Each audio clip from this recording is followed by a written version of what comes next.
ചേട്ടാ നമസ്കാരം.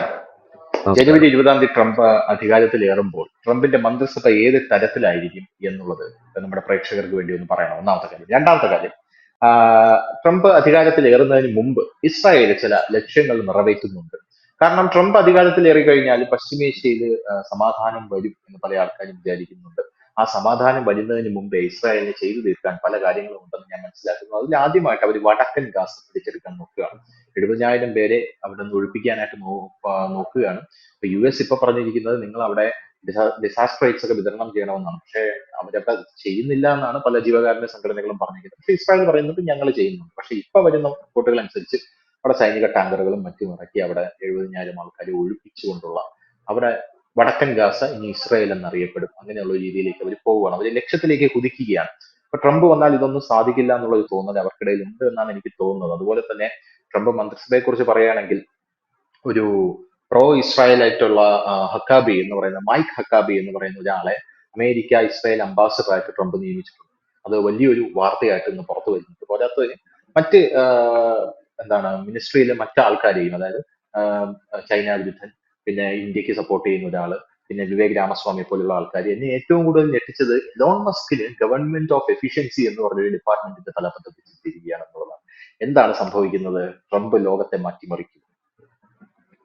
അല്ല, ഈ ട്രംപ് വരുന്നതിനോടുകൂടി വരുന്നത് ഏറ്റവും കൂടുതൽ ആഗ്രഹിച്ചത് ഗൾഫ് രാഷ്ട്രങ്ങളാണ്. നമ്മുടെ സൗദി അടക്കമുള്ള രാജ്യങ്ങളാണ് ട്രംപ് വരണമെന്ന് ഉം. പറഞ്ഞത്. ഈ തെരഞ്ഞെടുപ്പ് കാലത്തുടനീളം ഈ അറബ് മീഡിയകൾ നോക്കിക്കഴിഞ്ഞാൽ, പ്രത്യേകിച്ച് ഒഫീഷ്യൽ ആയിട്ടുള്ള സൗദിയുടെ ഒക്കെ ഒഫീഷ്യൽ ആയിട്ടുള്ള ചാനലുകളും അവരുടെ മീഡിയ നോക്കിക്കഴിഞ്ഞാൽ അതിൽ ഏറ്റവും കൂടുതൽ വന്നിട്ടുള്ള വാർത്ത ട്രംപിന്റെ വാർത്തയാണ്. അതെ. സ്വാഭാവികമായും അവിടുത്തെ ജനങ്ങളുടെ ഒരു പൾസും രാജ്യത്തിന്റെ ഒരു പൾസും അനുസരിച്ചായിരിക്കും ഈ സർക്കാരിനോടൊപ്പം നിൽക്കുന്ന മാധ്യമങ്ങൾ എപ്പോഴും വാർത്ത ചെയ്യുന്നത്. അത് മിക്കവാറും എല്ലാം ഉം. ട്രംപിന്റെ ആയിരുന്നു. ഒരേ ഒരു ഇന്റർവ്യൂ അതിൽ വന്നിട്ടുള്ളൂ അവരുടെ ചാനലിൽ. അത് ഈ ട്രംപുമായിട്ടുള്ള ഒരു ഇന്റർവ്യൂ ആയിരുന്നു. കമല ഉം. ഹാരിസിനെ കുറിച്ച് അവരൊന്നും എഴുതിയിരുന്നില്ല. കാരണം അവർക്ക് വ്യക്തമായ ഒരു പ്ലാനിംഗ് ഉണ്ട്. കാരണം ഗൾഫ് രാജ്യങ്ങൾ കരുതുന്ന ട്രംപ് വന്നു കഴിഞ്ഞാൽ, മുൻപ് ട്രംപ് ഇരുന്നപ്പോഴും ഒക്കെ ഉം. ബിസിനസ് കുറച്ചുകൂടെ ഡെവലപ്പ് ചെയ്യാൻ പറ്റും. കാരണം ഈ ഒരു പക്ക ബിസിനസ്സുകാരനാണ് എന്നുള്ളതാണ് ഒരു പ്രധാനപ്പെട്ട ഒരു കാര്യം. അപ്പൊ അതിനോടൊപ്പം തന്നെ ഈ മറ്റ് അമേരിക്കൻ പ്രസിഡന്റുമാരെല്ലാം തന്നെ യുദ്ധ കൊതിയന്മാരാണ് എന്ന് നമുക്ക് വേണമെങ്കിൽ പറയാം. കാരണം ഈ അമേരിക്കയുടെ ഒരു പ്രത്യേകത അനുസരിച്ച് അവിടെ ഈ എന്താ പറയുന്നത്, വീര ആരാധനയുള്ള ഒരു കൾച്ചറാണ്. അതായത് അവിടുത്തെ ഈ വരുന്ന പ്രസിഡന്റ് ഒക്കെ ചരിത്രത്തിൽ രേഖപ്പെടുത്താൻ വേണ്ടിയിട്ട് അവരെന്തെങ്കിലും ഒരു ആക്രമണം നടത്താറുണ്ട്. ബുഷ് ആണെങ്കിലും ബൈഡൻ ആണെങ്കിലും ഒക്കെ. കാരണം അത് അവരുടെ ഒരു ഞങ്ങൾ ഇരിക്കുന്ന സമയത്ത് ഞാനൊരു യുദ്ധം നടത്തിയിരുന്നു എന്ന് പറയുന്ന ഒരു രീതി. പക്ഷെ അതിൽ നിന്ന് തികച്ചും വ്യത്യസ്തനാണ് ട്രംപ്. ട്രംപ് ആ ഒരു പരിപാടിക്ക് എങ്ങും പോയിട്ടില്ല എന്ന് മാത്രവുമല്ല, അത് പോകാതെ തന്നെ നിലക്ക് നിർത്താൻ ട്രംപിന് പറ്റിയിട്ടുമുണ്ട്. അതായത് ഒരു വലിയ യുദ്ധസന്നാഹവും പണവും മുടക്കിയൊക്കെ. അപ്പം ഇപ്പൊ നമ്മൾ അദ്ദേഹത്തിന്റെ മന്ത്രിസഭയുടെ ഒരു അദ്ദേഹത്തിന്റെ ആ ക്യാബിനറ്റ് ആ ഒരു ഗ്രൂപ്പിന്റെ ഒരു രൂപീകരണം നടന്നു വരുമ്പോൾ നമുക്ക് അതിൽ നിന്ന് മനസ്സിലാക്കാൻ പറ്റുന്നത് കൃത്യമായി തന്നെ ഒരു സൂചന എല്ലാവർക്കും അദ്ദേഹം നൽകി കഴിഞ്ഞിരിക്കുന്നു. ഇസ്രയേലുമായിട്ട് വലിയ അടുപ്പം കാത്തു സൂക്ഷിക്കുന്ന ആളെ തന്നെയാണ് ഇസ്രയേലിന്റെ കാര്യങ്ങൾ നോക്കാൻ ഏൽപ്പിക്കുന്നത്. ഒപ്പം തന്നെ ഈ ഇന്ത്യയെ കൂടുതൽ വളർത്തിക്കൊണ്ട് വരണം ചൈനയ്ക്കെതിരെ. ഇന്ത്യയുടെ ഒപ്പം ഉം. നിൽക്കണം. ഇന്ത്യയുമായിട്ട് നമ്മൾ ഈ പിന്നെ ഡിഫൻസിൽ ഒരുപാട് സഹകരണം വേണമെന്നൊക്കെ പറയുകയും ചൈനയ്ക്കെതിരെ നിൽക്കുകയും ചെയ്യുന്ന ഒരാളെയാണ് നമ്മൾ അദ്ദേഹം ഒരു ഉപദേഷ്ടാവാക്കി വെച്ചിരിക്കുന്നത്. അതായത് ട്രംപിന്റെ ഉപദേഷ്ടാവായിട്ട് ആ റോളിലേക്ക് വരികയാണ് ചെയ്യുന്നത്. അപ്പൊ ഇതിൽ നിന്ന് വളരെ ക്ലിയർ ആണ് കാര്യങ്ങൾ. കാരണം ചൈന ശത്രുപക്ഷത്ത് നിർത്തിക്കൊണ്ട്, കാരണം അദ്ദേഹത്തിന് നന്നായി ട്രംപിന് നന്നായിട്ടറിയാം ട്രംപ് ഇനിയിപ്പോ അധികാരത്തിൽ വരുമ്പോൾ ഏറ്റവും കൂടുതൽ ഫൈറ്റ് ചെയ്യപ്പെടാൻ പോകുന്നത് ചൈനയായിട്ടായിരിക്കും. കാരണം നിലവിൽ അമേരിക്ക ആദ്യം എന്നൊരു പോളിസിക്കാരാണ് ട്രംപ്. അപ്പൊ സ്വാഭാവികമായി അമേരിക്കയിലേക്ക് ഇറക്കുന്ന ചരക്കുകൾക്ക് വലിയ ശതമാനം, നിലവിൽ തന്നെ 60% നികുതിയാണ് ചൈനയുടെ ഉൽപ്പന്നങ്ങൾക്കുള്ളത്. അത് 100 ഇപ്പോഴേ പറഞ്ഞു കഴിഞ്ഞു. അങ്ങനെ 100 കഴിഞ്ഞാൽ അതെ. സ്വാഭാവികമായും ചൈനയും അമേരിക്കയും തമ്മിലുള്ള ബന്ധത്തിന് അത് ഉലച്ചിൽ തട്ടും. അതിനിടയിൽ കഴിഞ്ഞ ദിവസം ഒരു വാർത്ത വന്നിരുന്നു, ഇന്തോനേഷ്യയുടെ അടുത്തുള്ള ഒരു ദ്വീപ് പിടിച്ചെടുക്കാൻ വേണ്ടിയിട്ട് ഒരു നീക്കം നടക്കുന്നു. ഇത് വെച്ചാൽ ഇതെല്ലാം അമേരിക്ക പ്രകോപിപ്പിക്കുന്ന ഒരു നീക്കമായിട്ട് വരും.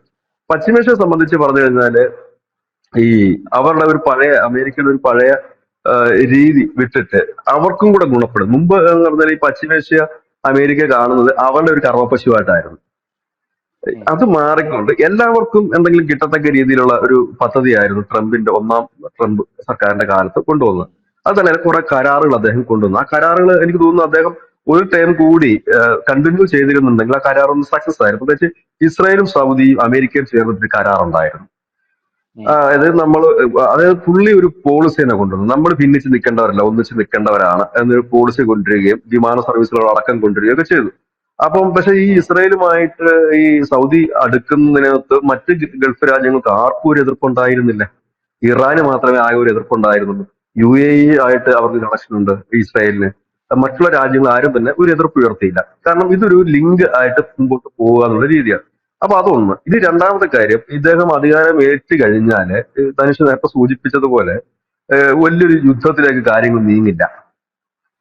ഉം. അതിനു മുമ്പ് ഈ സംഭവം സെറ്റിൽ ചെയ്തേ പറ്റൂ. കാരണം കാരണം ഇനിയിപ്പോ അമേരിക്കൻ പ്രസിഡന്റിന് ആ തെരഞ്ഞെടുപ്പ് കാലമായതുകൊണ്ട് അവർക്ക് കടുത്ത നടപടികളൊന്നും എടുക്കാൻ കഴിഞ്ഞിരുന്ന ബൈഡനൊന്നും. പക്ഷെ ഇപ്പോഴങ്ങനെയല്ല. ട്രംപ് അതെ. പുതിയതായിട്ട് ചാതെടുക്കും, അദ്ദേഹത്തിന് കടുത്ത നടപടികൾ എടുക്കാൻ കഴിയും. ട്രംപിന്റെ ഒരു ക്യാരക്ടർ ഉം. അനുസരിച്ച് വളരെ പെട്ടെന്നായിരിക്കും, ഒരു നടപടിയും കൂടെ ആയിരിക്കും. അപ്പൊ അതുകൊണ്ട് അതെ. മാക്സിമം, അതായത് ഇസ്രായേലിന്റെ ലക്ഷ്യത്തിലേക്ക് മാക്സിമം എത്തിക്കൊണ്ടിരിക്കുക അവര്. കാരണം ജനുവരി 20 കഴിഞ്ഞാൽ പക്ഷേ സുപ്രഭാതത്തിൽ ട്രംപ് തന്നെ പറയും, നിങ്ങൾ ഇനി മുമ്പോട്ട് ഒരു ഇഞ്ച് പോലും നീങ്ങണ്ട, ഇവിടെ കൊണ്ട് നിർത്തൂ എന്ന് പറഞ്ഞാൽ ഇസ്രായേൽ അത് കേൾക്കാതിരിക്കാനും കഴിയില്ല. കാരണം അതായത് അമേരിക്കൻ ഡിഫൻസ് ബഡ്ജറ്റിന്റെ 10% അവർ ഇസ്രായേലിന് വേണ്ടിയാണ് മാറ്റി വെച്ചിരിക്കുന്നത്. ആ ഉം. കൊടുക്കുന്ന ഉം. പൈസയ്ക്കാണ് ഇസ്രായേലുകാർ ആയുധങ്ങളും മറ്റും ഉണ്ടാക്കുന്നത്. അപ്പൊ അമേരിക്ക പിണക്കാൻ കഴിയില്ല ഇസ്രായേലിന്. അപ്പൊ പറഞ്ഞു കഴിഞ്ഞാൽ അത് അതെ. കേൾക്കാതിരിക്കാനും കഴിയില്ല. അപ്പം ഈ കഴിഞ്ഞ ദിവസം ബെഞ്ചമിൻ നെതന്യാഹുവിന്റെ ഒരു വാർത്ത പുറത്തു വന്നിരുന്നു. അതായത് ഒരു ദിവസം അദ്ദേഹം 3 തവണയൊക്കെയാണ് ട്രംപിനെ വിളിക്കുന്നത്, ഫോൺ ചെയ്യുന്നത്, ഇറാൻ അത് ശരി. ഉൾപ്പെടെയുള്ള കാര്യങ്ങൾക്ക് വേണ്ടിയിട്ട്. അപ്പോ അതുകൊണ്ട് ഇപ്പം ഇസ്രായേൽ ഇപ്പൊ ചെയ്യുന്ന വെച്ചാൽ അവർ ഇറാൻ അവരുടെ ടാർഗറ്റിൽ നിന്ന് അവർ മാറ്റി. ഇറാൻ ഉം. എന്തിനുകൊണ്ടാണ് അവർ ടാർഗറ്റിലേക്ക് കൊണ്ടുവന്നതെന്ന് ചോദിച്ചു കഴിഞ്ഞാൽ അതൊരു കുറച്ചുകൂടെ ആ യുദ്ധം ഒന്ന് വിപുലീകരിക്കുകയാണെങ്കിൽ ഇപ്പോഴവരില്ല. ധനുഷ് നേരത്തെ പറഞ്ഞതുപോലെ ഗാസയുടെ ഒരു 90% അവരുടെ കയ്യിലാണ്. അവരുടെ ഏറ്റവും വലിയ ലക്ഷ്യം എന്ന് വെച്ചാൽ ഗാസ അവരുടെ കൂടെ എന്താണ് അണ്ടറിൽ, അതായത് ഗാസ പൂർണ്ണമായിട്ട് അവർക്ക് വേണ്ട, അവരുടെ ആ ഒരു ഏരിയ ഉം. എടുത്തുകൊണ്ട് അവരുടെ കൂടെ ഒരു കാർമ്മികത്വത്തിൽ വേണം ഗാസയിലെ കാര്യങ്ങൾ നടക്കാൻ. അതായത് ഹമാസിന്റെ ഉം. ഒക്കെ കയ്യിൽ നിന്ന് പൂർണ്ണമായിട്ട് കളഞ്ഞുകൊണ്ട് അവർ നിശ്ചയിക്കുന്ന അവിടുത്തെ പലസ്തീന്റെ ഒരു അതോറിറ്റിയും ഇവരുടെ അതോറിറ്റിയും മനസ്സിലായി. ഇവരുടെ സേനയും എല്ലാം കൂടെ ചേർന്നൊരു സാധനം. അതിന്റെ അകത്ത് അവർ ഏതാണ്ട് അതിനകത്താണ് ഇപ്പൊ അവർ ഏറ്റവും കൂടുതൽ ഫോക്കസ് ചെയ്യുന്നത്. മറ്റൊരു കാര്യം എന്ന് വെച്ചാൽ ഈ ലെബനന്റെ തെക്കൻ ലെബനൻ അവർക്ക് ഏറ്റവും കൂടുതൽ ശല്യം ചെയ്യുന്നത്, അതുപോലെ വടക്കൻ ലെബനിൽ നിന്ന് ഉം. കുടി ഒഴിഞ്ഞവരുണ്ട്, അവരെ പുനരധിവസിപ്പിക്കുക. ഉം. ഇത് രണ്ട് കാര്യങ്ങൾ ചെയ്തെടുക്കുക. അതായത് ഇനി അധികം സമയമില്ല, ഏതാണ്ട് ഒരു 1.5 മാസത്തിനുള്ളിൽ ഈ രണ്ട് കാര്യങ്ങൾ ചെയ്യുക എന്നുള്ളതാണ്. അതുകൊണ്ട് തന്നെയാണ് അവരുടെ ഏറ്റവും ശക്തമായ വ്യോമാക്രമണം ആണ് കഴിഞ്ഞ ഒരു 3-4 ദിവസമായിട്ട് ഇവിടെ ലെബനനിൽ നടക്കുന്നത്. ലെബനനിൽ നടക്കുന്ന ചെറിയ ആക്രമണമല്ല നടക്കുന്നത്. അവിടെ ഈ സിവിലിയന്മാരൊക്കെ ഒരുപാടുള്ള അപ്പാർട്ട്മെന്റിലൊക്കെ ചെന്നിട്ട് നോട്ടീസ് കൊടുക്കുക, അനൗൺസ് ചെയ്യും, പെട്ടെന്ന് അവിടെ വിട്ടോ, ഞങ്ങൾ ബോംബിടാൻ പോകും. അങ്ങനെ ബോംബും ഉം. മറ്റും വിട്ട് തെക്കൻ ലെബനൻ ഏതാണ്ട് വിജനമായി, ഒരു മരിപ്പറമ്പ് പോലെ അല്ലെങ്കിൽ ശവപ്പറമ്പ് പോലെ ആയിട്ട് അത് ഇവർ ക്യാപ്ചർ ചെയ്ത് കഴിഞ്ഞു ഓൾറെഡി. മറ്റു സ്ഥലം അത് ഈ ലെബനിൽ നിന്ന് ഛിന്ന ഭിന്നമാക്കുകയാണ്. അതായത് ഇനി ഇവർ ഉം. ഇതിനകത്ത് ഒരു നീക്കം മുമ്പോട്ട് നടത്തിക്കഴിഞ്ഞാൽ ഇനി ഈ അടുത്ത കാലത്തൊന്നും ഒരു എതിർപ്പ് ഉയരാത്ത രീതിയിലേക്ക് കാര്യങ്ങൾ മുമ്പോട്ട് പോവുകയാണ്. അതാണ് ഇപ്പൊ അവരിപ്പോ ചെയ്തുകൊണ്ടിരിക്കുന്നത്. അതുകൊണ്ടാണ് അവർ ഇറാനെതിരെയുള്ള സ്റ്റേറ്റ്മെന്റുകളും കാര്യങ്ങളും ഒന്നും പോകാത്തത്. പിന്നെ രണ്ടാമത്തെ ഒരു ഉം. കാര്യം എന്ന് പറഞ്ഞു കഴിഞ്ഞാല് ഇറാനെ സംബന്ധിച്ച് ഇനിയൊരു ഇപ്പൊ ഇന്ന് ഞാനൊരു BBC കാണുന്നു, അവരുടെ ഒരു വാർത്ത കണ്ടത്. നെതന്യാഹു തന്നെയാണ് പറഞ്ഞിരിക്കുന്നത്, ഇറാൻ ഇസ്രായേലിനെതിരെ ബാലിസ്റ്റിക് മിസൈൽ വിട്ടപ്പോൾ $2.6 ബില്യൺ ഡോളറാണ് അവർക്ക് ചെലവായത്. അപ്പം നെതന്യാഹു ഉം. പറഞ്ഞു, ഈ പൈസ നിങ്ങളുടെ നാട്ടിലുള്ള ആൾക്കാർക്ക് ചെയ്തുകൂടെ, അതെ. അതെ. നിങ്ങൾക്ക് എന്തിനാണ് ഞങ്ങൾക്കെതിരെ ഈ മിസൈൽ വിട്ടിട്ട് ഈ പൈസ കളയുന്നത് ഉം. നെതന്യാഹു ചോദിക്കുന്നുണ്ട്. ഉം. ഇവിടെ വേറൊരു പ്ലാന് ട്രംപിനുണ്ട്. ട്രംപിന് മാത്രമല്ല ഇസ്രായേലിനുമുണ്ട്. ഇതിനകത്ത് ഏറെക്കുറെയൊക്കെ സുന്നി രാഷ്ട്രങ്ങളും അനുകൂലിക്കുന്നുണ്ട്, പ്രത്യേകിച്ച് സൗദിയൊക്കെ. അതിന്റെ പ്ലാൻ എന്താണെന്ന് ചോദിച്ചു കഴിഞ്ഞാൽ ഇറാനെ സംബന്ധിച്ച് അവിടുത്തെ ജനത്തിന് ആ ഭരണകൂടത്തോട് യാതൊരു താല്പര്യവും ഇല്ല. കാരണം ആ ഭരണകൂടം മാറണമെന്ന് ആഗ്രഹിക്കുന്ന, പ്രത്യേകിച്ച് ഈ ആയത്തുള്ള ഖൊമേനിയുടെ ആ ഒരു എന്താ പറയുന്നത്, ഒരു കാടത്തം നിറഞ്ഞ, ഇല്ലെങ്കിൽ അയാളുടെ ഒരു സ്ട്രിക്റ്റ് ആയിട്ടുള്ള റൂൾസ് ഒന്നും ഇനി വേണ്ട എന്ന് പറഞ്ഞു. കാരണം നമ്മൾ കണ്ടതാണ് കഴിഞ്ഞ ഒരു വർഷത്തിനിടയ്ക്ക് സ്ത്രീകൾ തന്നെ തെരുവിൽ ഇറങ്ങിയിട്ട് എത്രയോ സമരങ്ങൾ, 500ഓളം പേര് അതെ. ഹിജാബ് സമരത്തിൽ തന്നെ കൊല്ലപ്പെട്ടു, അങ്ങനെയൊക്കെ. അപ്പൊ അവിടെ അടിത്തറ ഇളകി നിൽക്കുകയാണ്. അതുകൊണ്ടാണ് നെതന്യാഹുവും, എനിക്ക് തോന്നുന്നു ഒരു 3 ആഴ്ചക്ക് മുമ്പാണെന്ന് തോന്നുന്നു, അദ്ദേഹം ഈ ഇറാനിലെ ജനങ്ങളോട് ഒരു വീഡിയോ മെസ്സേജ് കൊടുത്തിരുന്നു. ഉം. അതിൽ അദ്ദേഹം ഉം. പറയുന്നത്, എന്റെ പ്രിയപ്പെട്ട ഇറാനിയൻ ജനതയെ, നിങ്ങൾക്കെതിരെ അല്ല ഞങ്ങളെ ഈ ഫൈറ്റ് നടക്കുന്നത്, ഞാൻ നിങ്ങൾക്കൊരു കണ്ടിരുന്നു. സ്വാതന്ത്ര്യം കിട്ടും. അപ്പൊ അതിനകത്ത് പറയുന്നൊരു ഡയലോഗ് ശ്രദ്ധേയമാണ്, നിങ്ങൾക്ക് അധികം വൈകാതെ സ്വാതന്ത്ര്യം കിട്ടും. അതായത് ഈ ഖൊമേനിയുടെ ആ ഭരണം ഇല്ലെങ്കിൽ ആ ഒരു സിസ്റ്റം പോയാൽ നിങ്ങൾക്ക് അധികം വൈകാതെ നിങ്ങൾക്ക് സ്വാതന്ത്ര്യം കിട്ടും, നിങ്ങൾക്ക് നല്ലൊരു നിലയിലേക്ക് വരാൻ കഴിയും. ഇവിടെ ആലോചിക്കേണ്ട ഉം. ഒരു കാര്യം എന്ന് വെച്ചാൽ ഇറാനുമായി വളരെ സൗഹൃദത്തിലുണ്ടായ രാജ്യമാണ് ഇസ്രായേൽ. ഈ അയത്തുള്ള ഖൊമേനി വന്നതിന് ശേഷമാണ് ഈ അറബ് വിപ്ലവം മറ്റും ഉണ്ടായിട്ട് ഇവര് പുറത്തു പോകുന്നത് ആരാ ഈ ബന്ധം പോകുന്നത്. അപ്പൊ ഇതിന്റെ വില്ലൻ ഉം, ടീം എന്ന് പറഞ്ഞ ഖമേനിയും ടീമുമാണ്. അപ്പൊ ഉം, അവര് പുറത്തു പോയതോടുകൂടി ഇറാനുമായിട്ടുള്ള പ്രശ്നങ്ങളുടെ എല്ലാം തീർന്നു. ഇസ്രായേലിന്റെ പ്രശ്നം തീർന്നു, അമേരിക്കയുടെ പ്രശ്നം തീർന്നു, എല്ലാ പ്രശ്നങ്ങളും തീർന്നു. ഇറാനികൾ ഉം, ആഗ്രഹിക്കുന്നത് അത് തന്നെയാണ്. കാരണം ഇനി അവർക്ക് അടിച്ചു നിൽക്കാനോ യുദ്ധത്തിന് മുമ്പോട്ട് പോകാനോ ഒന്നും അവർക്കും താല്പര്യങ്ങളൊന്നും തന്നെ ഇല്ല. അപ്പോ ഈ ഉം, ട്രംപ് വരുന്നതോടുകൂടി ഇനി ഒരു ഞെരുക്കനും കൂടി ഇല്ല അവര്. ഇപ്പൊ തന്നെ ഓൾറെഡി അവരെ എന്താ ടൈറ്റ് ചെയ്ത് ആകെ ഉം, നാശമാക്കിയിട്ടിരിക്കുകയാണ്. കാരണം ഈ ഉപരോധങ്ങൾ വന്ന് ബൈഡന്റെ സമയത്ത് വന്നപ്പോൾ കുറെയൊക്കെ ഒരു ഇളവ് കൊടുത്തു. ഇനി വീണ്ടും ട്രംപ് വരുമ്പോഴത്തേനും ഉള്ളതും കൂടെ ഉപരോധിച്ച് കളയും. അങ്ങനെ ടൈറ്റ് ചെയ്യും. ഉം, അപ്പൊ ആ ടൈറ്റിലേക്ക് പോകാൻ അവർ ആഗ്രഹിക്കുന്നില്ല. മറ്റൊന്ന്, ഇറാനുമായിട്ടുള്ള കുറെ ഡീൽസ് നടക്കാനുള്ള സാധ്യതയുണ്ട്. കാരണം ഈ റഷ്യ, ഇറാന്റെ സഖ്യകക്ഷിയാണ് റഷ്യ. റഷ്യയായിട്ട് ട്രംപിന് നല്ല ഒരു ബന്ധമുള്ള ആളാണ്. കഴിഞ്ഞ ദിവസം ഇസ്രായേലിന്റെ, അതായത് ബെഞ്ചമിൻ നെതന്യാഹുവിന്റെ ഒരു ദൂതൻ ആ, വ്ളാഡിമിർ പുടിനെ കാണാൻ പോയി. അപ്പോ ഉം, വ്ളാഡിമിർ പുടിനെ കണ്ടിട്ട് ഈ യുദ്ധത്തിന്റെ വെടിനിർത്തലിനെ കുറിച്ച് ചർച്ച ചെയ്യാനാണ് അദ്ദേഹം പോയതെന്നാണ് പറയുന്നെങ്കിൽ പോലും ഇതാണ് ഞാൻ ഈ പറഞ്ഞ ഈ തെക്കൻ ലെവലിന്റെ ഭാഗങ്ങൾ പിടിച്ചെടുക്കുന്നതും കാരണം ലോകരാജ്യങ്ങളുടെ പിന്തുണ കൂടി അനാവശ്യമാണല്ലോ. അപ്പൊ ഇറാൻ ഈ അടിക്കാതെ നിൽക്കുന്നില്ല. ഒരുപക്ഷെ ഇറാൻ തിരിച്ചടിക്കുമായിരിക്കാം ഈ ബാലിസ്റ്റിക് അന്ന് ചെയ്ത പോലെ ചിലപ്പോൾ ബാലിസ്റ്റിക് മിസൈലൊക്കെ വിടുമായിരിക്കും, അല്ലെങ്കിൽ ഉം, എന്തെങ്കിലും അങ്ങനെ ഒരു ഇത് നടത്തുമായിരിക്കും.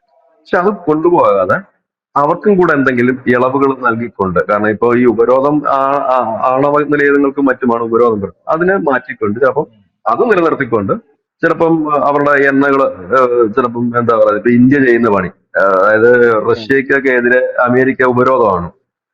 പകരം ആ എണ്ണ ഇന്ത്യ കൊണ്ടുവന്നിട്ട് ഇന്ത്യ ശുദ്ധീകരിച്ച് അമേരിക്കക്ക് കൊടുക്കുന്നു.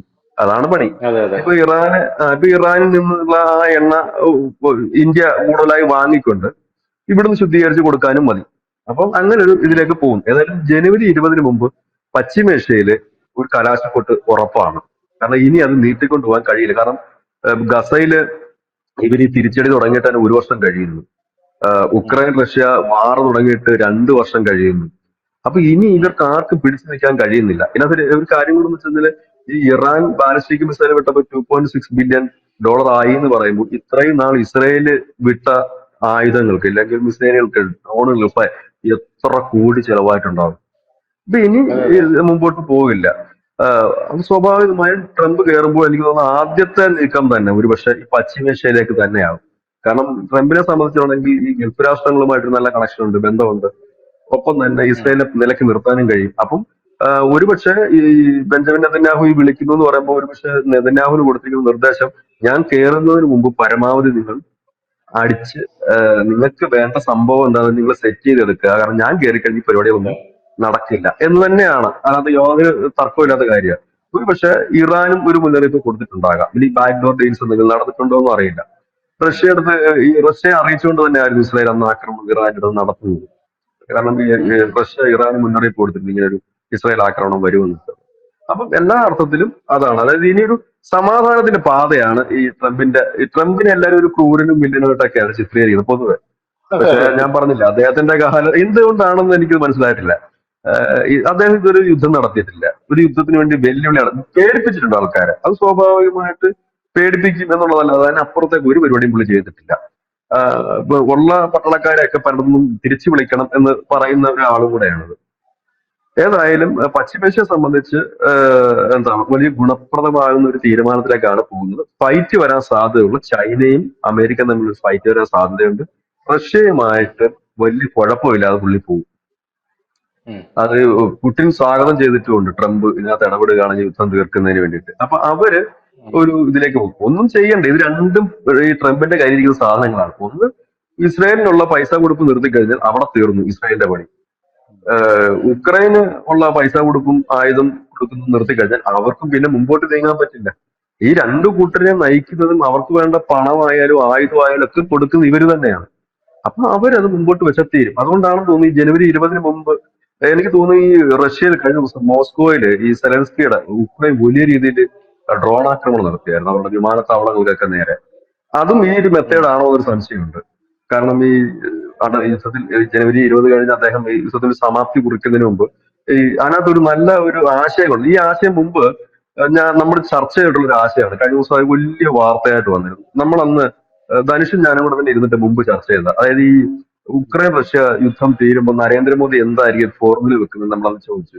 അന്ന് നമ്മൾ പറഞ്ഞൊരു കാര്യം, ആ ഫോർമുലയുടെ ഭാഗമായിട്ട് ഉക്രൈന്റെ ആ പിടിച്ചെടുക്കുക. കാരണം റഷ്യയെ സംബന്ധിച്ച് ഉക്രൈന്റെ കുറെ ഭാഗങ്ങൾ അവർക്ക് കിട്ടിക്കഴിഞ്ഞാൽ അവർ സേഫ് ആണ്. ആ 30% ഭാഗങ്ങൾ ഭൂമി. ആ അത് പിടിച്ചെടുക്കുക. അപ്പോൾ നമ്മൾ അന്ന് പറഞ്ഞത് ഈ രണ്ടു കൂട്ടരും അങ്ങോട്ടും ഇങ്ങോട്ടും ഇപ്പൊ ഒരുപാട് സ്ഥലങ്ങൾ കൈയേറിയിട്ടുണ്ട് ഈ യുദ്ധത്തിന്റെ ഭാഗമായിട്ട്. ഇത് ഈ കരാറ് വരുമ്പോൾ ഒന്നുകിൽ അത് നിലനിർത്തുകയോ അല്ലെങ്കിൽ വിട്ടുകൊടുക്കുകയോ ചെയ്യുന്നതിന്റെ ഭാഗമാണ്. ഇപ്പൊ ട്രംപ് കൊണ്ടിരുന്ന ആ ഒരു ഫോർമുലയിലും ഈ സാധനം തന്നെയാണ് പറയുന്നത്. 800 കിലോമീറ്റർ നോമാൻ വേ ആക്കുക എന്നുള്ളത്. അവിടെ അത് പുള്ളി മറ്റേത് കൊണ്ടിരുന്നത് അങ്ങോട്ട് കൊടുക്കണമെന്നായിരുന്നു, റഷ്യക്ക് കൊടുക്കണം, പിന്നെ ഇല്ലെങ്കിൽ ഇങ്ങ് ഉക്രൈന് കൊടുക്കണമെന്ന്. ഇത് അങ്ങനില്ല, രണ്ടു കൂട്ടർക്ക് അവകാശമില്ലാത്ത ഒരു നോമാൻ വേ. പക്ഷെ അത് റഷ്യ എങ്ങനെ സമ്മതിക്കും എന്നുള്ളത് അറിയില്ല. കാരണം അതെ. അങ്ങനെ വന്നു കഴിഞ്ഞാൽ അവിടുത്തെ ഒരു സെക്യൂരിറ്റിക്ക് അമേരിക്ക വരേണ്ടി വരുമല്ലോ. ഉം ഉം ഉം. അപ്പൊ 800 മൈൽ അതിലൊരു ഒരു ഡീമിലിറ്ററൈസ്ഡ് സോൺ ആണ് അമേരിക്ക പറഞ്ഞിരിക്കുന്നത് ആക്കണമെന്ന്. പറഞ്ഞിരിക്കുന്നത്. പക്ഷെ പക്ഷെ അതിന് അമേരിക്ക പൈസ ചെലവാക്കില്ല, അത് യൂറോപ്യൻ രാജ്യങ്ങൾ ചെലവാക്കിക്കൊള്ളും എന്ന് ട്രംപ് പറയും. അതെ അതെ അതെ അതെ. അപ്പം അതിന് പുടിൻ ഓക്കെയുമാണത്. അപ്പം ഓക്കെ ആണോ പുള്ളി? അങ്ങനെയുള്ള ഈ പുട്ടിൻ ഓക്കെയാണ്. പക്ഷെ അത് ഓക്കെ വരാത്തൊരു സാധ്യത കൂടെ ഉണ്ട് ഇതിനകത്ത്. എന്താന്ന് വെച്ച് കഴിഞ്ഞാല് ഇങ്ങനെ ഒരെണ്ണം കൊണ്ടുവരുമ്പോഴത്തേനും സംയുക്തമായിട്ട് ഈ നാറ്റോ സഖ്യ രാജ്യങ്ങളുടെ സേന, സമാധാന സേന എന്നാണ് ഈ പറയാം, അങ്ങനെയൊക്കെ നിൽക്കുന്നത് സമാധാന സേനയാണല്ലോ, അവരുടെ നിരീക്ഷണ സംവിധാനങ്ങളിൽ കൊണ്ടുവെക്കേണ്ടി വരും. അത് പുട്ടിൻ സമ്മതിക്കുകയില്ല എന്നുള്ളതാണ് മറ്റൊരു രസകരമായ കാര്യം ഇതിനകത്ത്. ഉം. പക്ഷെ ഈ ഫോർമുല തന്നെയായിരുന്നു നരേന്ദ്രമോദിയുടെ സമയത്ത് ഈ അന്ന് പറഞ്ഞു കേട്ടിരുന്ന ഫോർമുലയും ഈ ഫോർമുലയും തമ്മിൽ യാതൊരു വ്യത്യാസവുമില്ല. അന്ന് പറഞ്ഞിരുന്ന ഉം. സാധനം ഈ ഒരു അതിർത്തി ബോർഡർ ഒന്ന് ക്ലിയർ ചെയ്യുന്ന ഒരു സംഭവം ഉക്രൈൻ അനുവദിക്കുകയും പകരം ഉക്രൈന്റെ ചില ഭാഗങ്ങൾ, റഷ്യയുടെ ചില ഭാഗങ്ങൾ ഉക്രൈന്റെ ഒരു ഭാഗമായി മാറ്റുകയും ചെയ്യുകയാണ്. കാരണം ഈ ഉം. ഉക്രൈനും റഷ്യയും പോളണ്ടും ചേരുന്ന ഒരു ഭാഗമുണ്ട്. ഈ ഭാഗമാണ് റഷ്യ ഏറ്റവും കൂടുതൽ ടെൻഷൻ എടുപ്പിക്കുന്ന ഒരു ഏരിയ. അപ്പം ഉം. ഓൾറെഡി പോളണ്ട് ഈ നാറ്റോ സഖ്യത്തിന്റെ ഒപ്പമാണ്. നിലവിൽ അതെ. പോളണ്ട് ഇതിനകത്ത് ഇടപെട്ടിട്ടില്ല. അപ്പം ഈ സെലൻസ്കി ഇവിടെ ഉക്രൈനും നാറ്റോ, അവിടെയും നാറ്റോ ഇവിടെ വന്നു കഴിഞ്ഞാൽ റഷ്യക്ക് ബുദ്ധിമുട്ടാകും. അപ്പൊ ആ ഒരു പാർട്ടിന് വേണ്ടിയിട്ടാണ്. അപ്പൊ ഈ പറഞ്ഞ് ഇപ്പൊ ട്രംപും മുമ്പോട്ട് വെക്കുന്ന ആശയം അത് തന്നെയാണ്. ഈ 800 കിലോമീറ്റർ എന്ന് പറയുന്ന അതിർത്തി അത് ഉം. വെച്ചുകൊണ്ട് മുമ്പോട്ട് പോവുക എന്നുള്ളതാണ്. കാരണം ഈ 800 കിലോമീറ്റർ എന്ന് പറഞ്ഞാൽ ചെറിയ ദൂരമല്ല. അതെ അറ്റാക്കുകൾക്കും അതെ. ഒക്കെ ഒരു സാധനം. അപ്പം എന്തുകൊണ്ടും ഒരു ജനുവരി പുതുവർഷം ആ, സമാധാനത്തിന്റെ വർഷമായി. ഈ രണ്ട് യുദ്ധങ്ങളും തീരും, മുമ്പോട്ട് കാര്യങ്ങൾ മുമ്പോട്ട് പോകും. ഇറാൻ ഏതാണ്ടൊക്കെ അടങ്ങി ഒതുങ്ങി മുമ്പോട്ട് പോകാനുള്ള സാധ്യതയാണ്. പക്ഷെ ഇറാനിലും ചില വിഷയങ്ങളുണ്ട്. ഒരു പക്ഷേ ഈ ഇപ്പൊ തന്നെ ഉം. അയത്തുള്ള ഖമേനിയുടെ പിൻഗാമി തെരഞ്ഞെടുത്ത് കഴിഞ്ഞിരിക്കുന്നത് അദ്ദേഹത്തിന്റെ രണ്ടാമത്തെ മകനാണെന്ന് തോന്നുന്നു. അപ്പൊ ആ വീട്ടിൽ ആ കുടുംബത്തിൽ തന്നെ ചില വിഷയങ്ങളുണ്ട്. ഈ ഉം. മകനെ എന്താ പിന്തുടർച്ച അവകാശിയായിട്ട് തെരഞ്ഞെടുത്തതുമായി ബന്ധപ്പെട്ട് ചില പ്രശ്നങ്ങൾ അവിടെ ഉം. നടക്കുന്നുണ്ട്. ഒരു പക്ഷേ ഇറാനില് ഈ അമേരിക്കയുടെയും മറ്റും സപ്പോർട്ടോട് കൂടി അവിടുത്തെ ജനങ്ങളുടെ വലിയ ഒരു സമരം നടക്കാൻ, ഒരു പ്രക്ഷോഭം നടക്കാനുള്ള സാധ്യതയുണ്ട്. അങ്ങനെയെങ്കിൽ ഉം. ഈ ഖമേനിയുടെ ഒരു തട്ടകം ഇളകാനുള്ള സാധ്യത, അത് ജനകീയ ഒരു പ്രക്ഷോഭത്തിന്റെ ഭാഗമായി തട്ടകം കാരണം അങ്ങനെ ഉം. ഒരു പണി അവിടെ നടക്കാനുള്ള എല്ലാ സാധ്യതകളും കാണുന്നുണ്ട്. ഉം. കാരണം ഈ അത് അധികാരപ്രസ്ഥരാക്കുന്ന രീതിയിൽ നമ്മുടെ ഇപ്പൊ ഷേഖ് ഹസീനയൊക്കെ പുറത്ത് കളഞ്ഞതുപോലെ ഒരു വലിയ ഉം. വിപ്ലവം. കാരണം ഇപ്പൊ തന്നെ അവിടെ ജനങ്ങൾ വലിയ വിഷയം ഉണ്ടായിക്കൊണ്ടിരിക്കുന്ന സാഹചര്യം കൂടെയാണ്. അതിനുള്ള ഉം. സാധ്യതയും അവിടെ കാണുന്നുണ്ട്. അങ്ങനെ എന്തുകൊണ്ട് പറഞ്ഞാലും യുദ്ധം ഇല്ലാത്ത ഒരു ഭരണകാലയളവായിരിക്കും അദ്ദേഹത്തിന്റെ എന്നാണ് മനസ്സിലാക്കാൻ പറ്റുന്നത്. കാരണം ഇതുവരെയുള്ള അദ്ദേഹത്തിന്റെ ഭരണകാലവും വെച്ച് നമ്മൾ താരതമ്യം ചെയ്യുമ്പോൾ അങ്ങനെയായിരിക്കും. ഇനി കുറച്ചു അതെ. നാള് സമാധാനമായിരിക്കും. പക്ഷെ എന്നാലും ഈ ഇസ്രായേലിലെ ഒന്നും ഉം. വിഷയങ്ങൾ തീരാൻ പോകുന്നില്ല. കാരണം ഉം. ഹമാസിന്റെ വേരുകളൊന്നും പൂർണ്ണമായി തീരില്ല. എപ്പോഴെങ്കിലൊക്കെ ഒരു അതെ ചാവേറാക്രമണമോ ബോംബാക്രമണമോ ഒക്കെ ഉണ്ടാകാം, ഇപ്പൊ ഉടനെ ഇല്ലെങ്കിൽ പോലും. അതെ. എന്തായാലും ഇസ്രായേല് ട്രംപ് വരുന്നതിന് മുമ്പ് മാക്സിമം ചെയ്യാനുള്ള കാര്യങ്ങളെല്ലാം ബിജേട്ടൻ പറഞ്ഞ പോലെ ചെയ്തു തീർക്കുകയാണ്. അവര് ഹമാസ് പൂർണ്ണമായിട്ടും തങ്ങളുടെ കൺട്രോളിലാക്കി കഴിഞ്ഞു. എങ്കിലും അവിടെ ചേട്ടൻ പറഞ്ഞ പോലെ അവരുടെ ഒരു കാർമ്മികത്വത്തിൽ കാര്യങ്ങൾ നടക്കണം എന്നുള്ളതാണ്. നമ്മൾ അതെ അതെ അതെ. കണ്ടതാണ് ഖത്തറിലെ ദോഹയിൽ വെച്ച് അവര് സമാധാന ചർച്ചയ്ക്ക് വിളിച്ചപ്പോൾ അവർ ഒരുപാട് നിബന്ധനകൾ മുമ്പിലോട്ട് വെച്ചിട്ടുണ്ടായിരുന്നു. ഞങ്ങൾക്ക് അവിടെ കൃത്യമായിട്ടുള്ള നിരീക്ഷണം വേണം, ഹമാസ് പൂർണ്ണമായും ഒഴിഞ്ഞു പോകണം, ബന്ദികളെല്ലാം തിരിച്ചു കിട്ടണം, അങ്ങനെയുള്ള രീതിയിൽ അത് ഒന്നും ഇതുവരെ ഒരു നടപടിയാവാതിരിക്കുന്ന ഒരു സാഹചര്യത്തിൽ ഇനി കാര്യങ്ങൾ പെട്ടെന്ന് മുന്നോട്ട് പോകും എന്നുള്ളതാണ് നമ്മുടെ എല്ലാവരുടെയും ഒരു പ്രതീക്ഷ. എന്തായാലും ട്രംപ് വരട്ടെ, ട്രംപ് വന്നിട്ട് നമുക്ക് കാണാം. താങ്ക് യു ചേട്ടാ, താങ്ക് യു അതെ. So much.